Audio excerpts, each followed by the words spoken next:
자, 오늘 사도행전 18번째 교회의 직분이라는 제목으로 여러분과 함께 은혜를 나누려고 합니다. 교회는 예수님의 말씀에 기초해 있습니다. 너는 베드로라, 내가 이 반석 위에 내 교회를 세우리니 음부의 권세가 이기지 못하리라.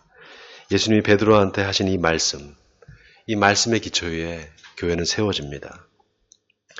예수님께서 내 교회를 세우겠다 그러셨잖아요. 바로 예수 그리스도의 교회입니다. 예수 그리스도의 교회, 바로 예수님이 주인 되는 교회죠. 예수님이 주인 된다는 건 뭘까요? 예수님의 말씀에 다 따라간다는 겁니다. 여기에는 자유가 있습니다. 따를 거냐, 안 따를 거냐, 선택의 자유죠. 그런데 자발적으로 따를 거를 선택하는 겁니다. 이거를 우리가 순종이다 이렇게 말합니다. 예수님이 말씀하신 하나님의 나라가 바로 그런 곳입니다. 사람들이 자발적으로 하나님 나라의 법을 지키며 살아가는 곳, 그 나라, 바로 하나님의 나라죠. 그게 바로 천국이 아니겠습니까? 그런 의미에서 교회는 하나님의 나라의 모형이라고 해도 과언이 아닙니다. 그런데 교회가 권력화되면 이 자율성이 다 사라져버립니다. 지난주에 성전 맡은 자와 제사장들이라는 제목으로 설교를 했잖아요. 대제사장, 사두개인들, 또 성전 맡은 자들, 이런 사람들, 바로 종교 권력자들이죠. 그 종교 권력자들이 마음의 시기가 가득해서 사도들을 옥에 가두었다 그랬습니다. 왜 자꾸 이렇게 가두려고 할까요? 자기들 마음대로 통제하고 싶은데 그게 안 되니까 가두는 겁니다. 여러분, 교회가 세상처럼 권력화되면 사람들을 통제하기 시작합니다.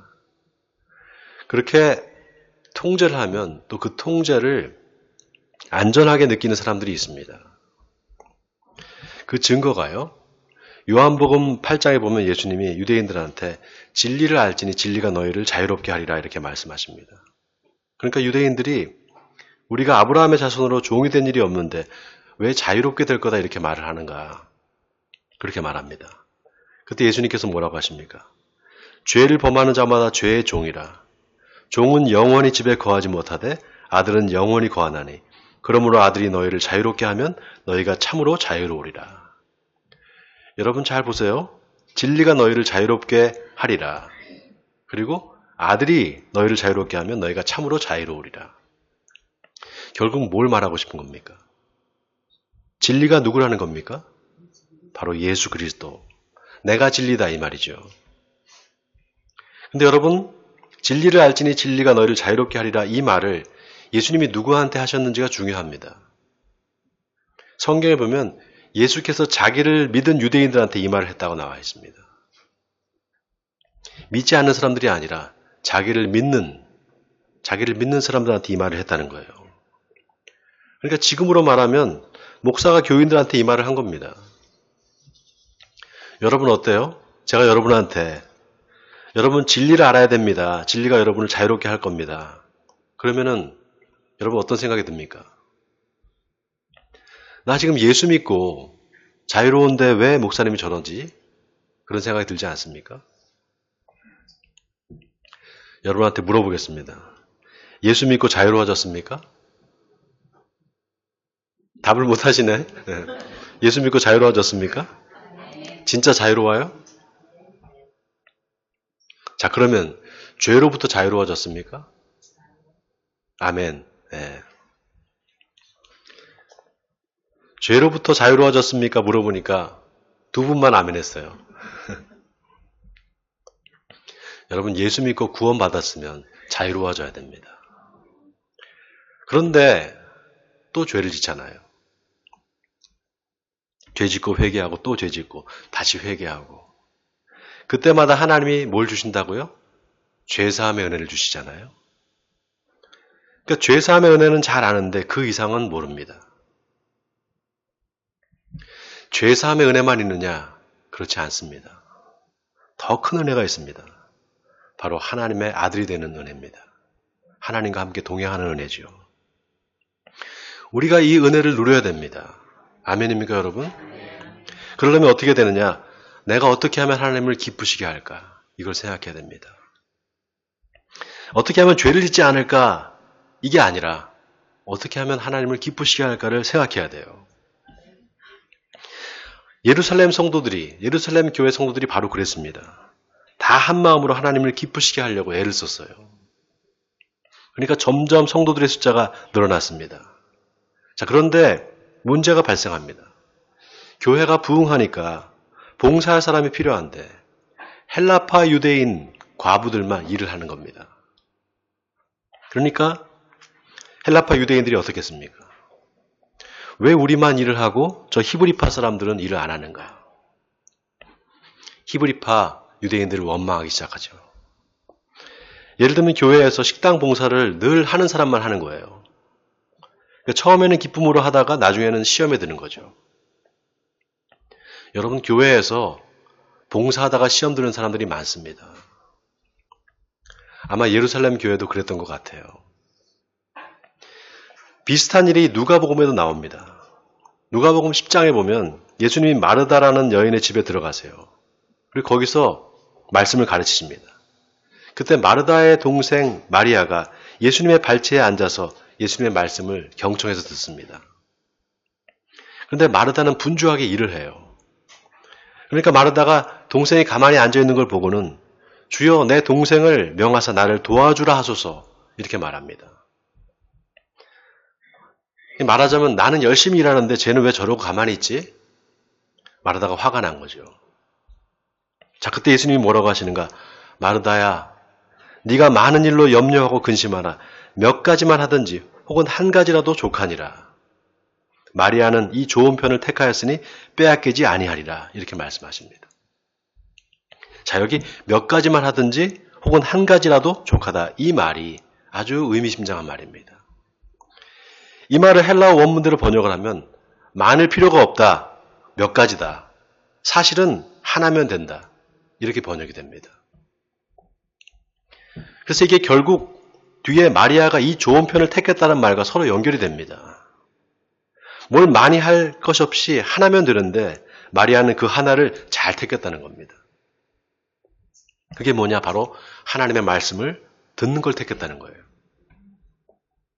여러분, 뭘 많이 하는 게 중요한 게 아닙니다. 하나를 제대로 하는 게 중요해요. 그 하나를 제대로 한 다음에 그 다음에 몇 개를 하면 됩니다. 여러분 집에 여러 물건들이 많잖아요. 근데 정작 쓰는 거 몇 개 안 돼요. 우리 집 장롱을 열어보면요. 옷이 굉장히 많아요. 근데 1년 내내 한 번도 입지 않은 옷이 대부분입니다. 우리 삶도 마찬가지입니다. 내가 중요하게 생각하는 하나가 뭔가 그걸 잡고 가면 됩니다. 하나님의 일도 똑같아요. 내가 뭘 많이 하는 게 중요한 게 아니에요. 하나를 해도 제대로 하는 게 중요해요. 그게 뭐가 됐건 아무리 하찮은 일이라도 내가 맡은 걸 끝까지 하는 거, 끝까지 마무리하는 게 중요합니다. 여러분 예수님의 달란트 비유 아시죠? 달란트 비유에 5달란트 받은 사람, 2달란트 받은 사람한테 주인이 뭐라고 칭찬을 합니까? 네가 적은 일에 충성하였으니 내가 많은 것을 맡기리니 내 주인의 즐거움에 참여하라. 이렇게 말하잖아요. 5달란트 받은 종이나 2달란트 받은 종이나 똑같이 적은 일에 충성했다는 겁니다. 이 말은 뭡니까? 주인이 무슨 큰 일을 맡긴 게 아니었다는 거예요. 쉬운 일을 맡겼다는 겁니다. 여러분, 하나님은 우리한테 무슨 큰 짐을 지어주고 그걸 다 해야만 된다. 이렇게 우리를 인도하시는 분이 아닙니다. 우리가 충분히 할 수 있는 일, 내가 잘하고 좋아하는 일, 그거를 맡기세요. 그래서 교회 일은 내가 잘하는 일을 하면 돼요. 내가 찬양을 잘한다? 찬양을 좋아한다? 그럼 찬양을 하면 됩니다. 내가 안내를 잘한다? 그럼 안내를 하면 돼요. 청소를 잘한다? 그럼 청소를 하면 됩니다. 밥을 잘한다? 밥을 하면 됩니다. 가르치는 걸 잘한다? 가르치는 일을 하면 됩니다. 그런데 나는 아무것도 잘하는 게 없다. 그래서 나는 못하겠다. 여러분, 그건 아닙니다. 잘하는 게 하나는 반드시 있어요. 왜냐? 하나님이 한 사람한테 하나씩은 달란트를 주셨거든요. 오늘 예루살렘 교회에 일어난 문제도 따지고 보면 간단합니다. 중요한 거 하나만 잘하면 되는데 그걸 못한 거예요. 그게 뭐냐? 하나님의 말씀을 듣는 겁니다. 성도들이 많아지니까 봉사할 일이 많아지고 그러니까 말씀을 전하는 일에 소홀하게 된 겁니다. 그래서 사도들이 이 문제를 어떻게 해결하는가? 교회에서 봉사와 구제의 일을 전담할 7명을 뽑습니다. 그리고 그들에게 이 일을 맡기자. 그리고 오로지 우리는 기도하는 일과 말씀 사역에 전념하자. 이렇게 결정을 합니다. 이 말은 뭡니까? 가장 중요한 게 기도하는 것과 말씀 사역이라는 거예요. 그게 본질이라는 겁니다. 우선 그걸 붙잡아야 된다 이 말이에요. 그 다음에 봉사와 친교라는 겁니다. 여러분 교회에서 가장 중요한 요소가 3가지가 있어요. 첫째는 말씀입니다. 헬라어로 캐리그마라고 해요. 한번 따라해 볼까요? 캐리그마. 둘째는 친교입니다. 코이노니아라고 합니다. 한번 따라하겠습니다. 코이노니아. 셋째는 봉사와 섬김입니다. 헬라말로 디아코니아라고 합니다. 네, 교회 이 3가지가 다 있어야 됩니다. 그 중에 뭐가 제일 중요한가? 바로 캐리그마 말씀입니다. 왜냐? 예수님이 바로 말씀이시거든요. 말씀이 육신이 돼서 오신 분이잖아요. 하나님이 살아있는 말씀으로 이 땅에 오셔서 친히 사람들과 교제를 나눴습니다. 또 봉사와 섬김의 삶을 사셨어요.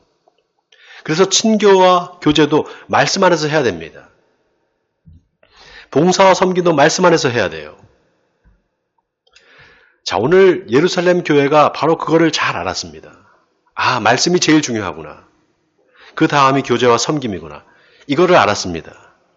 그래서 사도들은 오직 기도하는 것과 말씀 전하는 거에 전념하고 그 외에 구제하는 일, 친교를 담당할 사람, 그런 사람들을 뽑자라고 성도들한테 이야기를 한 겁니다. 그 말을 들은 무리가 다 기뻐했다고 나와 있습니다. 자, 그리고서는 7명의 일꾼을 뽑습니다. 자, 다 같이 오늘 5절과 6절을 같이 읽어보겠습니다. 본문 5절과 6절입니다. 시작. 온 무리가 이 말을 듣고 하여 믿음과 성령이 충만한 사람 스데반과 또 빌립과 브로고로와 니가노로와 디몬과 바메나와 유대교에 입교했던 안디옥 사람 니골라를 택하여 사도들 앞에 세우니 사도들이 기도하고 그들에게 안수하니라. 자, 이 7명이 초대 예루살렘 교회의 안수 집사님들입니다. 이 중에 스데반 집사 여러분 잘 아시죠? 복음을 전하다가 유대인들이 던진 돌에 맞아 죽습니다. 그래서 교회 역사에서 가장 먼저 순교한 순교자가 됩니다. 제일 먼저 순교한 사람이 목사도 아니고 장로도 아닙니다. 집사예요. 여러분, 순교자, 최초의 순교자가 집사라는 사실이 놀랍지 않습니까? 그뿐만이 아닙니다. 이방인들한테 제일 먼저 복음을 전한 사람도 집사였습니다. 바로 빌립 집사입니다. 예수님이 온 유대와 사마리아와 땅끝까지 이르러 내 증인이 되리라고 하셨잖아요. 빌립 집사는 그 예수님의 명령에 따라서 사마리아로 갑니다. 사마리아에 가서 전도를 했어요. 스데반, 빌립 다 평신도였습니다. 빌립보서 3장에 보면 집사가 될 수 있는 자격에 대해서 나와 있습니다. 첫 번째는 정중하고 일구의연하지 않는 사람. 두 번째는 술에 임박이지 아니하고 더러운 이익을 탐하지 않는 사람. 세 번째는 깨끗한 양심에 믿음의 비밀을 가진 사람. 마지막으로 한 아내의 남편으로 자녀와 자기 집을 잘 다스리는 사람입니다.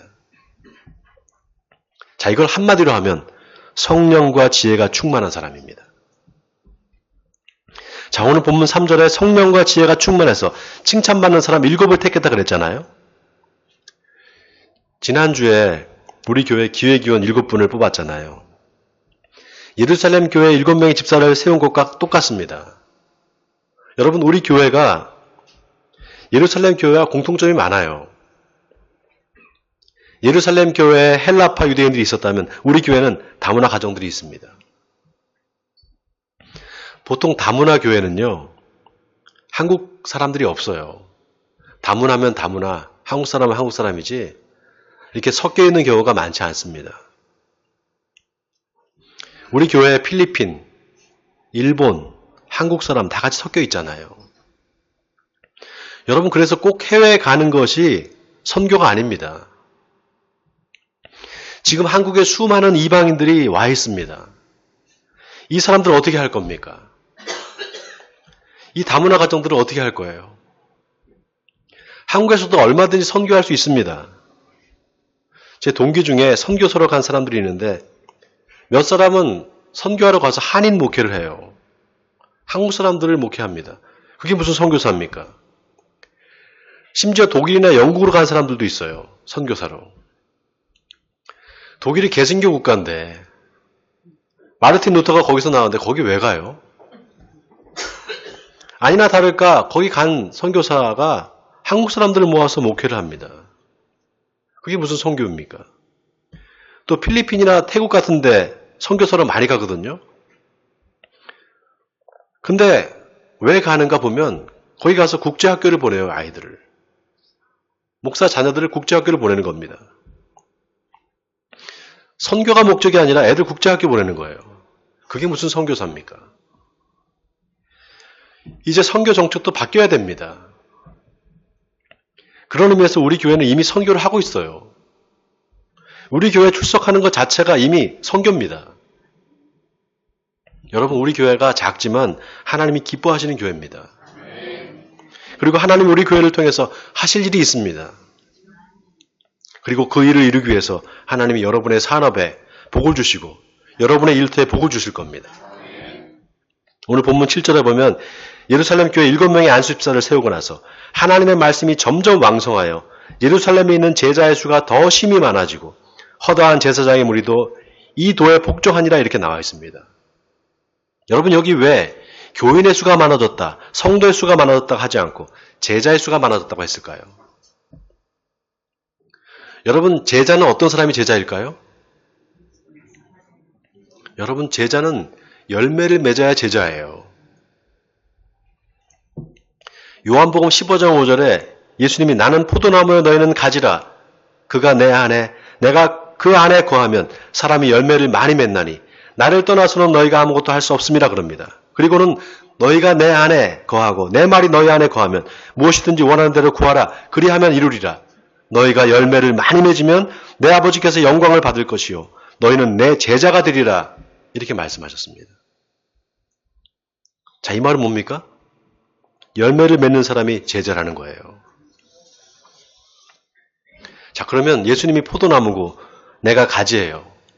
그래서 포도나무이신 예수님한테 내가 붙어있으면 열매는 맺는다 그랬잖아요. 그럼 붙어있다는 게 구체적으로 뭘 말하는 걸까요? 어떻게 하면 포도나무이신 예수님한테 내가 붙어있을 수 있을까요?